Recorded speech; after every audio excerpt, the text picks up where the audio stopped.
Top quality और consistent performance के लिए सिर्फ सिल्वर पंप्स। टॉप क्वालिटी और कंसिस्टेंट परफॉर्मेंस के लिए सिर्फ सिल्वर पंप्स, नाम याद रखना। चंद्रपूर जिल्ह्यातील प्रसिद्ध असलेली घोडा यात्रेला आता प्रारंभ झाला आहे। आपल्यासोबत बोलण्यासाठी या भागातले आमदार कीर्तिकुमार भांगडिया जी आहे। आज घोडा यात्रेला सुरुवात झाली आहे, काय सांगाल?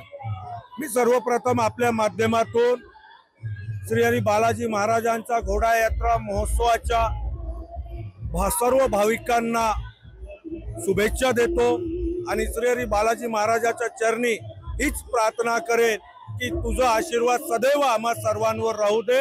बालाजी महाराजांच्याच आशीर्वादाने जे काही घडते ते सर्व योग्य प्रकारे चांगलं घडते। बालाजीचाच आशीर्वाद असं आम्हा सर्वांवर राहू दे ही सर्वात प्रथम बालाजीच्या चरणी मी प्रार्थना करतो। ही घोडा यात्रा जवळपास 300 वर्षापेक्षा जास्त जुनी ही परंपरा आहे। भोसलेकालीन हा मंदिर आहे, जागृत मंदिर देवस्थान आहे, स्वयंभू निघालेली ही मूर्ती आहे। अनेकांची मानता इथे आहे, इथे बोललेलं नवस हे पूर्ण होतो आणि गेल्या अनेक वर्षापासून बालाजी महाराजांचं साक्षात्कार सुद्धा या भूमीला होत आलेला आहे आणि गेल्या 300 वर्षाची परंपरा बालाजीच्याच आशीर्वादाने चालत आलेली आहे आणि पुढे चालत राहील।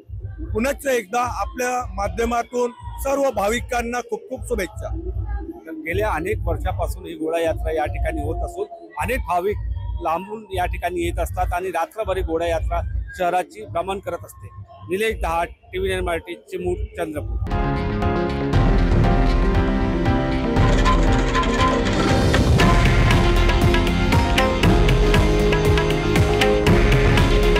हे आहे देशातील नंबर 1 न्यूज नेटवर्क आणि आपण पाहत आहात TV9 मराठी। काळजी तुमची, हित महाराष्ट्राचं।